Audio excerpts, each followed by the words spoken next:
A Tall and Small Collection, Chapter 7, Beyond the Cover of the Wall.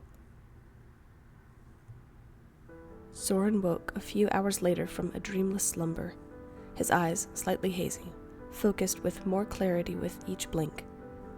His brothers were still sound asleep, breathing peacefully in their beds. Soren rolled over onto his back and stretched. He could feel every muscle in his body constrict and release as he arched his spine and pulled his arms down from over his head. He sat up and glanced around. No sign of Brady. Typical. Soren stood and grasped his brother's shoulders, giving them a soft shake awake. "Hey, Bobbins, time to get up," he said gently. Ray and Dorian both moaned and tried rolling over to bury themselves in the covers, but Soren had seen this tactic before, and it wasn't going to work this time. Doing the only thing he knew how to do, he walked to the side of the bed and deliberately, but carefully, fell forward onto his brothers. He caught himself with his arms before completely smothering them. They cried out in surprise, which was followed immediately by reluctant moans and smiles. "No, Soren!" Ray muttered sleepily. "Just a little longer." Soren grabbed the top of the blankets and rolled, pulling them off of his brothers while simultaneously rolling himself in the blanket, making himself into a kind of blanket burrito. "No!" Dorian curled in tighter to himself, laughing at the sight of his brother rolled up in the blanket. "It's cold." Soren untangled himself from the covers and tugged at his brother's ankles. "None of that. We've got important work to do, remember? We need to stretch and get going. You want us to go borrowing tonight, don't you?" Soren's request was met with a charged silence. It was obvious they wanted to go, while also maintaining the warmth and comfort of their beds.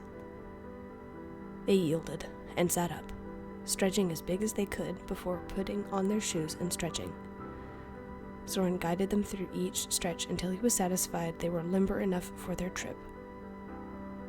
They grabbed their borrowing bags and headed off into the walls, but not before Soren took the 2 mice pelts and wrapped his brothers in them. Going out was dangerous, and being seen was even more so. It was a precaution to ensure the secrecy of the borrowers.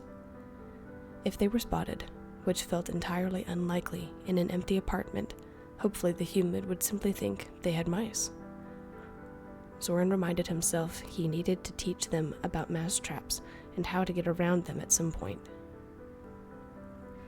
As his brothers looked up into his face, Soren nodded reassuringly before leading the way into the labyrinth of walls before them.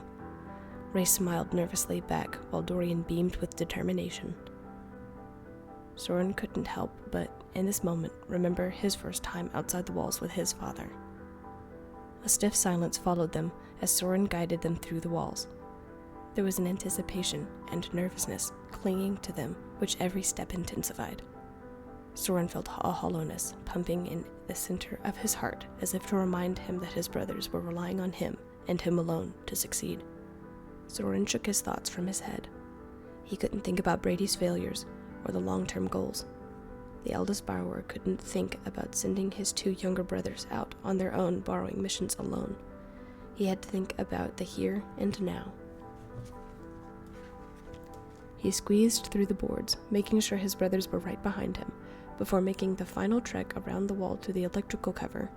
It was just up ahead. Soren stood at the wall's edge, the beams of light illuminating his hazel eyes.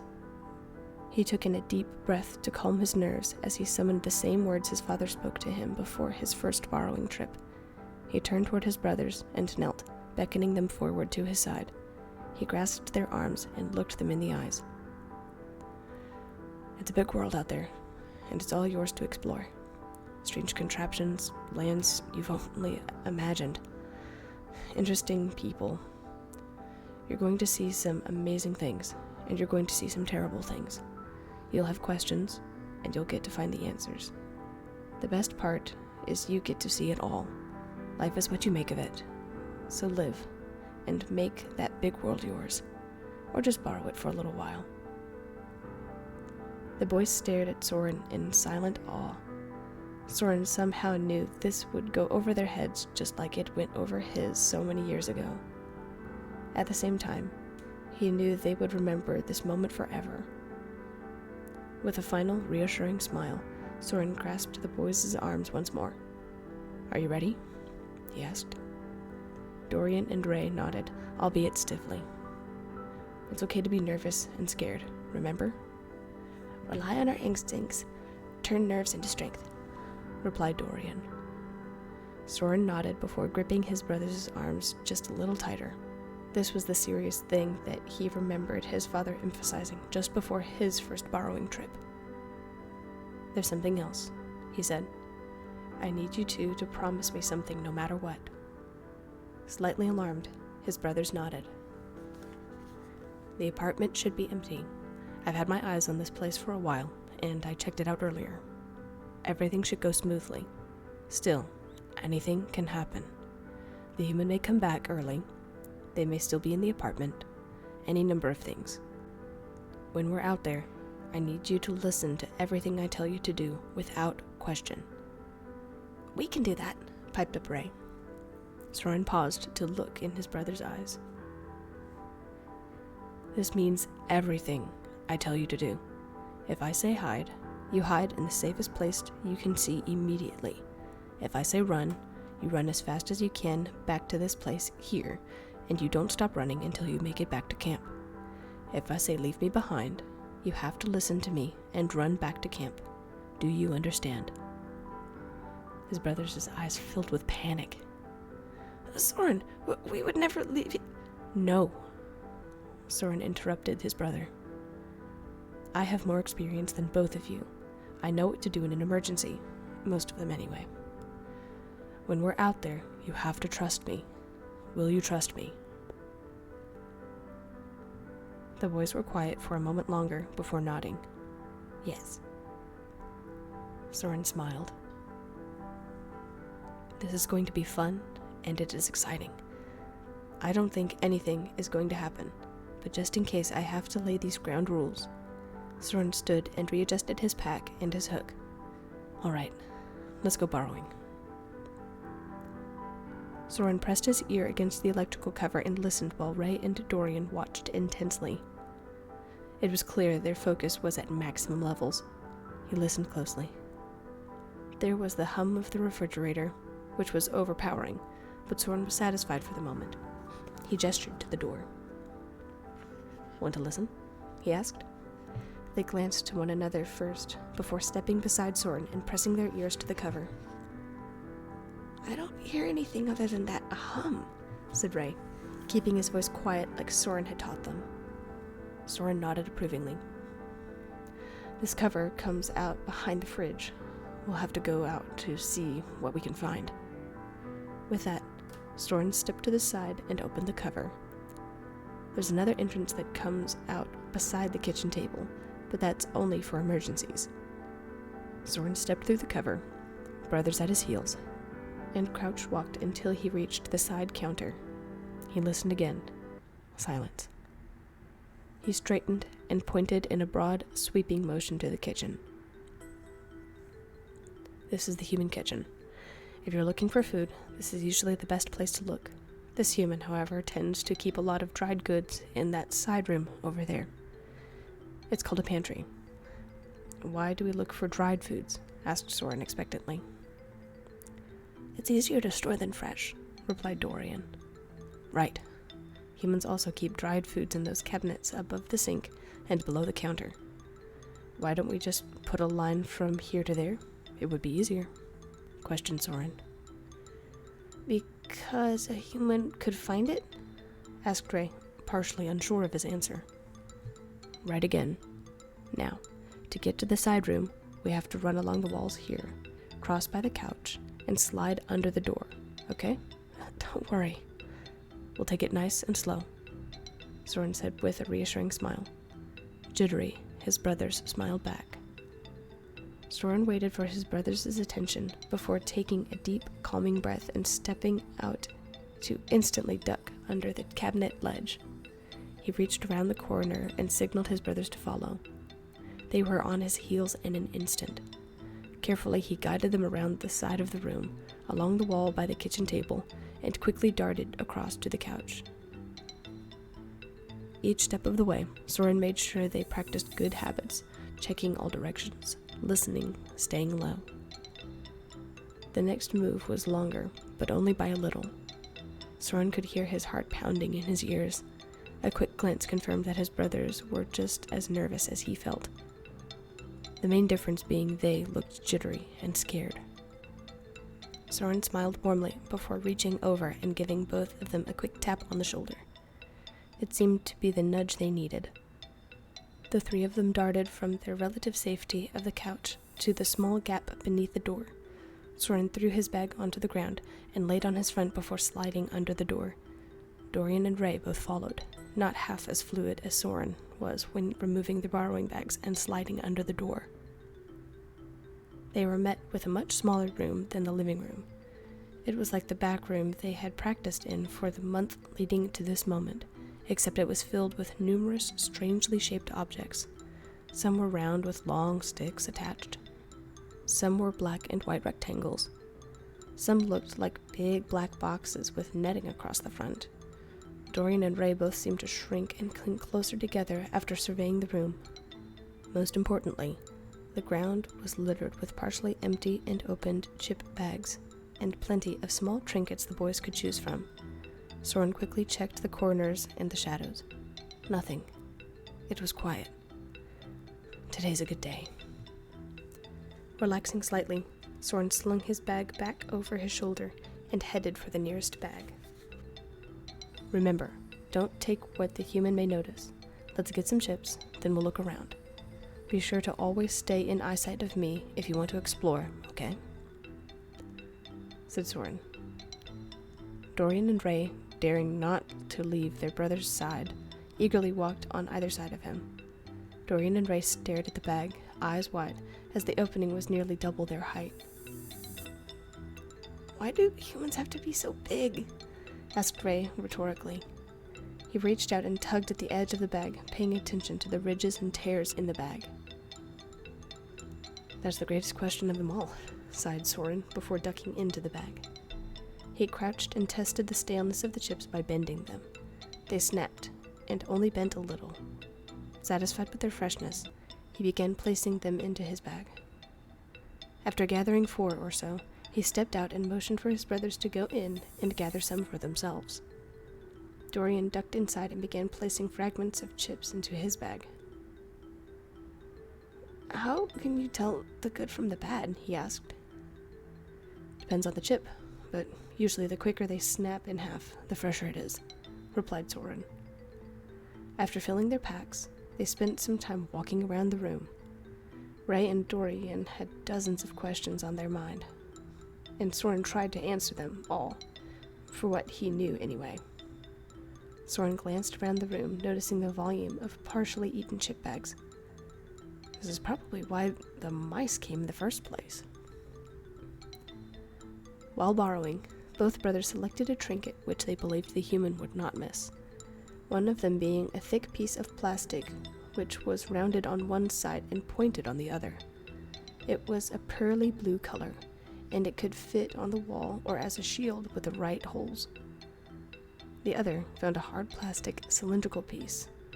It was black and had strange symbols on it. It was tall in the middle and had curved edges which flattened out. Ray decided to wear it as a helmet. Their borrowings successfully secured in their bags, they made the trek back across the room and under the door. They made it to the couch and back along the wall without incident. It wasn't until they rounded the final corner and were within eye line of the electrical cover that they heard something. The sound of jingling keys. Both Ray and Dorian froze in their tracks. Even from behind the safety of the refrigerator, they began trembling in their boots. Soren felt his heart jump into his throat and his body tense. He forced himself to take a breath as to maintain the attention of his tagalongs. Soren, thinking quickly, pulled at their arms and toward the electrical cover. It's okay. The human can't see us from here, Soren reaffirmed. Still, we need to go. Ray and Dorian nodded, allowing Soren to pull them inside the safety of the wall cover. A smile spread across their faces. We did it! We just finished our first borrowing trip! Dorian and Ray cheered, jumping into a series of shoulder shakes and fist bumps. Soren let them have their moment before pulling them into an embrace. "You're official borrowers now. What do you think of that, Bobbins?" Soren reached up past the mouse skin hoods and ruffled his brother's hair. Their celebration was brief, but the meaningful looks they gave one another meant the world. What he wouldn't give to see the look in his father's eye, knowing he helped train his brothers in their first borrowing trip. "I'm so proud of you two," muttered Soren. They stayed embraced for another few minutes before beginning the trek back to camp. Soren led the way and listened as Ray and Dorian talked about what they thought was the strangest and what they thought they were going to do with their borrowings.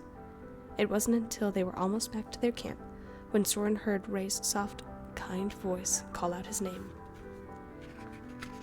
"Soren?" "Yes, Ray," he replied. We were wondering, have you ever, seen a human up close?" asked Ray. Soren stopped in his tracks for only half a moment, before turning and walking backwards until he slowed to a stop. "I've been pretty close a few times," he replied. "It's definitely not something you want to take lightly.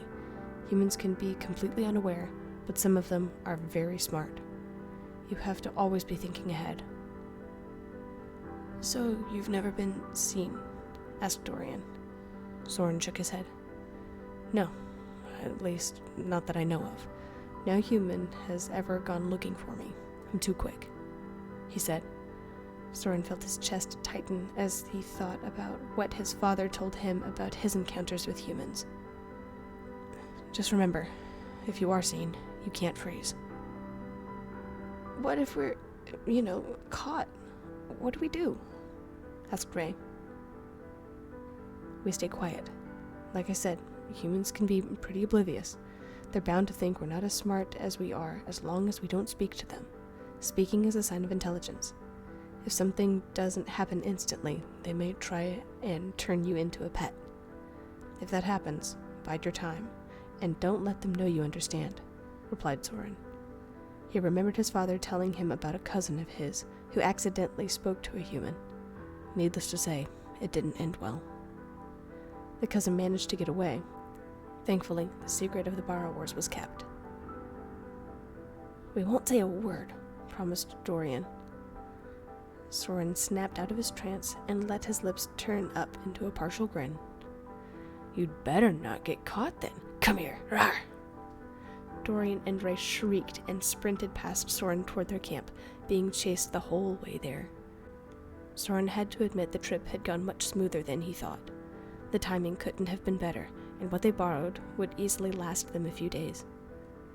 When they arrived back at camp, after a vigorous wrestling match between the brothers, Dorian and Ray displayed their borrowings to their father, who, for the first time in a long while, was back at camp. Brady, their father, seemed mildly impressed at their borrowings, but kept his compliments to a minimum.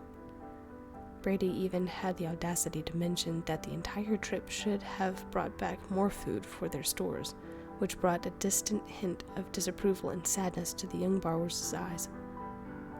His lack of complete praise for his two boys was enough to churn Soren's insides. "Figures, I know you couldn't do better," thought Soren bitterly as he stored their food. "Okay, let's get you two some rest. Stretch, change, and lie down," instructed Soren. Within a few minutes, the brothers were tucked snugly under their blankets, awaiting Soren's arrival. On days or nights when Soren went borrowing, he, without fail, would make sure to sit with his brothers until they fell asleep. He would sit back against the baseboard and let Dorian and Ray lay on him. Then, much like their mother, Soren would hum the melancholy melody of Soren's father, Aaron, until they fell asleep. Soren's eyes lulled as he leaned back and hummed. Dorian and Ray were already fast asleep and curled into the crooks of his arms. As Soren fell into a restful slumber, he made a mental note to start laying out the thread to the different rooms. If his brothers were going to borrow, they needed to know how to get around the apartments.